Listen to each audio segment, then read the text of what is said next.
मैं एक हरा भरा खुला मैदान में रहता था। उस मैदान में रंग बिरंगे फूल खिले रहते थे।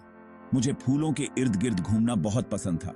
वो मीठा स्वादिष्ट रस इकट्ठा करता था। मुझे अपना घर बहुत पसंद था, लेकिन मैं हमेशा थोड़ा बेचैन रहता था। वो रोमांचक सफर के सपने देखा करता था। मैं नई और अनोखी जगहों को खोजने के लिए तरसता था। वो अनजान की तरफ खिंचाव महसूस करता था। एक दिन बेन्नी ने अपने सपनों का पीछा करने का फैसला किया। उसने सोचा कि अब समय आ गया है कि वह अपने जीवन में कुछ नया और रोमांचक करे। मैं एक शानदार सफर पर जाऊंगा। यह यात्रा मेरे जीवन की सबसे अद्भुत यात्रा होगी। वो खुशी से गुनगुनाया। उसका दिल उम्मीदों से भरा हुआ था। हर फूल और हर पंखुड़ी उसे नई ऊर्जा दे रही थी। मैं जानता हूं कि मुझे अपने सफर पर किसे साथ ले जाना है। मेरे दोस्त मेरे साथ होंगे। कार्ला, ओली! वो चिल्लाया, अपने दोस्तों की तरफ बढ़ते हुए। उसकी आवाज में उत्साह और जोश था। कार्ला, जो एक इल्ली थी, एक रसीले पत्ते को कुतर रही थी। वह हमेशा खाने में व्यस्त रहती थी। ओली, जो एक उल्लू था, एक डाल पर बैठा हुआ था और बहुत समझदार लग रहा था। उसकी आंखों में ज्ञान की चमक थी। चलो एक सफर पर चलते हैं। कार्ला और ओली हैरान थे। एक सफर बेन्नी के साथ? ये तो बहुत मजेदार होगा। कार्ला करीब आई।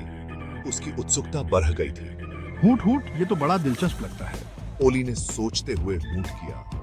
वो भी इस विचार से आकर्षित हो गया था। हम एक छुपा हुआ खजाना ढूंढेंगे, मैं वादा करता हूं। बेन्नी की आंखें उत्साह से चमक रही थी।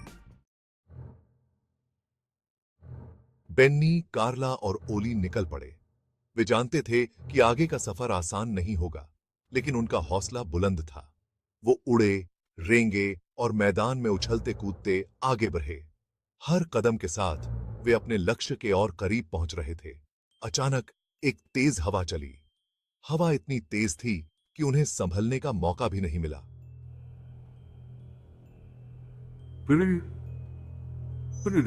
बेन्नी हवा में संतुलन बनाने के लिए संघर्ष कर रहा था। उसे लगा कि वह गिर जाएगा, लेकिन उसने हार नहीं मानी। मुझे कोई आश्रय ढूंढना होगा। यहां रुकना सुरक्षित नहीं है। बेन्नी को एक खोखला लट्ठा दिखाई दिया। वह जानता था कि यह उनकी सुरक्षा के लिए सबसे अच्छा विकल्प है। वो उसके अंदर घुस गया।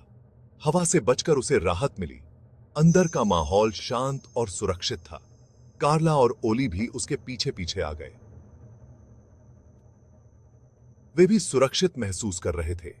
लट्ठा आरामदायक और सुरक्षित था। यह उनके लिए एक अस्थायी घर जैसा था। उन्होंने कुछ देर आराम करने का फैसला किया। यह समय था अपनी ऊर्जा को पुनः प्राप्त करने का। बेन्नी ने लट्ठे के अंदर कुछ देखा। वो एक छाल का टुकड़ा था, लेकिन ये कोई मामूली छाल नहीं थी। इस पर कुछ अजीब से निशान बने हुए थे। ये तो नक्शा लग रहा है। देखो, एक खजाने का नक्शा। बेन्नी चिल्लाया और अपने दोस्तों को वो नक्शा दिखाया। एक खजाने का नक्शा? सचमुच का खजाने का नक्शा? कार्ला और ओली हैरान रह गए। उनका सफर और भी रोमांचक हो गया था। बेन्नी, कार्ला और ओली ने ध्यान से नक्शे को देखा। वे जानते थे कि यह कोई साधारण नक्शा नहीं था, बल्कि एक रहस्यमयी जगह का मार्गदर्शन कर रहा था। वो नक्शे पर बने निशानों का पीछा करते गए।